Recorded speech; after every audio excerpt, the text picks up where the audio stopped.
Having said that, a team, when they're feeling it, I don't feel like any team is as hot as Heroic can be. But the question becomes, yes, they get a lot going today, Joro. Yes, they are amazing today, but are they week 1 Heroic tomorrow? That's my one, I don't want to say problem, but that's my one downside to Heroic is as amazing. I mean, they're proving in this tournament, right? As amazing as they can be one day, question mark. they can fall short the very next. I would love to see the across multiple tournaments or like especially for a tournament like this with so many games being played, the consistent top echelon Heroic. We've seen it a couple of times in the past, but I haven't seen it enough to always know to expect it, simply because of, well, yeah, the fact that we've seen so many times where it hasn't happened. 2 to 8 o'clock plane path here, and because we've had decent circle 1s and crazy hardship phase 2s, I'm sort of expecting to be half on and half off Military Island if we want to continue the same sort of theme. It's going to be a circle that like goes onto Millie Island and comes off again, or vice versa and ends up on Sosnovka. No, never mind. Absolutely shut down. Although you can still do a similar thing with the river. True. You can't really play them right now because the hillside is still in. That's right. So the nature of these hills and the hillside. Oh dear, Alia and Na'Vi rocking up on BNR.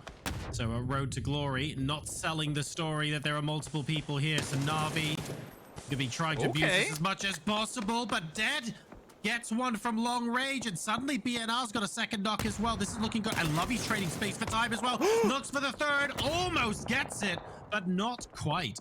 Yeah, able to stay alive through that one. Has to go for the heal first before trying to get his teammates back up on their feet. In the meantime, Fex loses a teammate. Vehicle there indicating just that. Lou finds Digger as well. So again, I mean, we talked about it just before I said it coming into this shift. You're so limited in where you can really play all of here. Nice 1-2 from the side of RTG. Unfortunately, for them, example is there still, so damage is done in return. That nade is good, but Salik somehow still alive. That is an absolutely absurd nade. A second one onto Instinct as well. Good molly in return. And actually, example, in order to throw that grenade, he had to walk into the molly. And, oh, I tell you what, that could easily have been disastrous for him there. That must have been a calculated risk. Attack once again here. Forcing Instinct to play the vehicle. Fortunately, as opposed to both Road to Glory and Na'Vi, Northern Lights, the team, as you can see in the minimap there, with technically a position to third party this, aren't really opting to go for it. Normally, you've seen Northern Lights be pretty, not aggressive necessarily, but at least taking a peek on over. They are really, really good at utilizing the third parties here. Salik, I'm liking the repositioning from him, not wanting to allow him to play in the open. Issue is an example, does not miss those. Fortunately, Salik through the smoke doesn't either. So Road to Glory staying alive. And again, I mean, Northern Lights not opting to aggress on it. And I think it's for this reason alone. They're sitting in a very good spot right now. And, well, that's your reason for not aggressing. Because if they were to be pushed from anywhere while Split trying to take a fight to Road to Glory, that could be them losing their real estate. So I'm liking the decision from Northern Lights to hold back. But I think it also is a testament to how the tournament has been so far. They're not playing, I feel like, with the same comfort as they normally do, being at the top of the leaderboard. And therefore, they don't go as aggressive as they sometimes do. Regnum Kaya there on a pillow fort. That was very nice and synchronized there from the Entropic crew. I suspect that's just a spectator. We're all good here. Moving across Ents. They're going from the east side of the circle to the west, by the way. So this isn't just a let's get into the edge and chill out kind of thing. They are properly going for a QB and nail up, thinking about exacting revenge for Lukaruk, deciding the better of it. They're going to keep moving in. Very tricky position for them. Only 3 left alive, and they're going to move up towards where 80 is. Do they know it's just the one player? I think they do now, but they still lose another. Yep, one goes down. The trade comes in return, and now Northern Lights perfect center position here to just sit in the comfort of the compound and take out players as they try to make their way on in. That nade looks good from Gustav. Molly make that. Flopped on forward. Does he get the knock on Medibay? He should. No, it's Fex actually. Does get the knock on him. 1v4 right now. Nate's starting to fly the way forward. Fortunately, the Rug is granting him all the cover he needs. Very, very fortunately indeed, neither of those grenades actually went behind the rock. Another fantastic spray out of the vehicle sees footballers grab a point against Heroic, but immediately Nail Cop gets taken out by Laza. The rest of the Heroic team, I think this is it actually, isn't it? If T-Bone dies now, I honestly don't think Heroic has fired a bullet this game. We're 18 minutes in. Did he see him? I think he did. Yep, that's him. No. I don't think Heroic fired a bullet this game, and somehow T-Bone is still alive. And up longer. Nope, now he's on fire too. This is not looking good at all. And down he goes.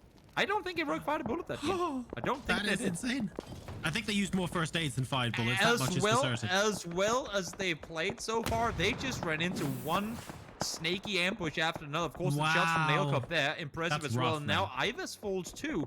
So, Entropic, Na'Vi, and Heroic out alongside FaZe Clan. And this now is the chance for ENCE, for Northern Lights, for BBL, all these teams on the hunt to really start racking up points and catch up to the teams in front of them. Exactly right. Some very, very big name teams here going out really early in match 19. So who is going to seize the day and use the opportunity to really close up the gap towards the teams up top? I'm really looking forward to seeing who steps up to the plate. Sakura Zenson, Orm in hand. Salty looking for a reason to grab a headshot from Rage. Unfortunately, though, it's everyone else who wants to say, we've got more bullets, that's fine. Forcing everyone out into the open here now once more. Only 2 compounds left in play. One of them currently under the control of Road to Glory. Finding one more as Him and falls down. Tegus trying to stay put, but him and Nixie realizing there's a bit too much going on that hillside. Issue is, as soon as they back down and off, they're getting shot at in return. Nice Molly should be the downfall of Nixie. Yep. It is. He will go down, and now just Tegus left alive. Great play, great hold from Road to Glory, honestly. Salik has played quite well this game.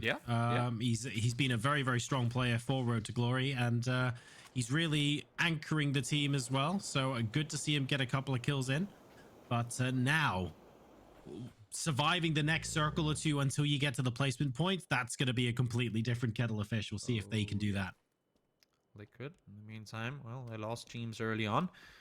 Where do they go from here? Hopefully not the same direction that footballers are going in, because 4 in a car is never a good idea, but 4 in a car this late in the game is suicidal. Tegus finding 2. Sally finds the last footballist. Well, one rotation too far. That was suicide. That was brutal. It's like, well, let's give this a go. They were up there too, but I suppose, I mean, there just weren't a whole lot of places for them to go. They didn't want to take the fight to wreck, so... Yeah. They didn't even have to do that much work. They just had to get the final kill. Everyone else did the damage. And hang on a second. BBL into Laza, properly into Laza as well. And Smash even getting Betrayalius with the vehicle there. BBL being very aggressive. They have to. Take a look. They're outside of the circle on the north side. They've got ENCE that they need to deal with as well. They cannot afford to sit back now. They have to keep pushing forward.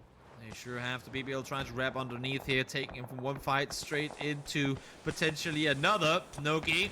Squeaky still alive and kicking, but for how much longer? 4 up from BBL as they make their way on forward. Do they see that they're both outside? Oh, Kipper does get the angle on one, spots them inside as well. The pre-molly was on point. So good. ENCE jump straight into the fire and go down because of it. Nice play from Kipper there. Saw them moving towards the window. Pre-molly inside, insta-spray. Beautiful stuff. BBL Esports also taking out Team Rage here. They are doing very, very well. Could they be the team that steps up to the plate? Certainly at the moment, it looks like they're going to get a lot of points from this game. Somehow Tegus is still alive here as well. That's insane with so many opponents having gone past him already. Road to Glory now, the new contender to fall on the hillside. Tegus prevails. Vard trying to hold off here. We saw Clip get a kill on EB just before. Oh, that's death. Empty, that is death for you, I'm afraid. Molly connects. Does he get to back off fine off from it? Yes, he does. What but a that shot. nade there. No way you get out of there, my friend. Vard finds him. Skate out in 9th. Excellent stuff. Bouncing it off the door frame, completely deliberate, and that was beautiful stuff. So that's Team Liquid taking out another team. The problem now is they've got Northern Lights right next to them. So unfortunately, this is going to be a brutal next section of the game unless they choose to move out west. And I don't know how much they want to do that voluntarily, you know. Double has joined Howl in the meantime. All of them. That's the first nade lob forward. Spots one in a car. First one doesn't find anything. Now they know there's someone around. They think it's from downhill, though, but fortunately ruined. Spots Double. That could have been so much more dangerous than it ended up being. Double holding his shot for just a bit too long, and while I thought there was going to be at least one kill guaranteed for him, nothing comes off of it. Salik now in the meantime. Well, that's it. Even if the shots weren't going to do it, the nade would. 8 kills for Road to Glory. Struggling to determine it so far. Only 5 placement points over the course of the entire thing. But here, well, now they're there once more. Look at this. Salik continuing to do damage. He's been doing so well. Yeah, Jesus. And counting as well. Like, he is absolutely not done yet. Team Liquid, by the way, they opt to disengage from Northern Light, and they're sending it in here instead. I like the decision. It's very risky, though, and Howl are now all around them. Liquid have to get the first knock against Howl, I think. Yeah, Nate's now coming in as well. Actually, as a matter of fact, as the map throwing Nate's in the other direction, so no one from Howl looking up towards Liquid as this goes on. BBL, after having just kind of full speed pushed their way into this, maneuvering their way through multiple teams, they now have a good chance of pushing up the hillside. Clip now finds one. Nades come in as well. BBL and Liquid work together to take out Howl. I said the first knock. I didn't say all of them at once, but you know, we'll take what we can get. Vard and Clip still surviving. They're into the top 5 this game. BBL with 9 kills, though, have all 4 players alive, as do Northern Lights, and they're the teams that are going to be trying to chomp at the heels of FaZe Clan and Entropic. So those 2 teams going out early. One of these could end up picking up the pieces. Smash finds the first. You have to think Thintalos gets the angle on the second. Nade comes through. Gets the flush confirmed onto Clip, but Vard somehow still alive and somewhat unharmed through all of this. You can see Thintalos wants to go for the peak, but Petulance from inside, from under Rich, I should say. Good angle from him to find the knock and the flush, so Liquid able to stay alive at least for a little while longer off of the suppressive fire coming in from NLT. 12 players at the 25-minute mark, as opposed to God knows how many inside El Azahar earlier on. Vard has to temporarily get away from the car, and fortunately, the airtime from the vehicle explosion allows Code Marco a beautiful spray with the AUG. That's going to be that. Road to Glory now, as if Salik hasn't had enough damage this game. We've got 12 bullets and an Orm in his hands as well. That could be so much fun. Rego trying to play back down the hill, but Salik literally will not allow it. Mer down to low HP. But Salik's spot once more. Nope, goes for the flush onto Slippy Circle. Little does you know that Smash is just over the other side of the hill. Now shots come in return. Salik down to 1 HP, but Spiro able to find him from behind. BNR, where are you on this? You're the up-close player. You have 3 players just above you. Go for the peak, finds one, instantly goes for the peak on the second. Not gonna happen. Tried to help his teammate out, but it's not going to happen. Wreck, fall, and so does Road to Glory. Northern Lights and BBL, the sole 2 teams left alive. BBL and Northern Lights, the 2 teams who are fighting to become the challenger to FaZe Clan and Entropic. One of them is going to go home with the chicken dinner here, so it's all boiling down to this.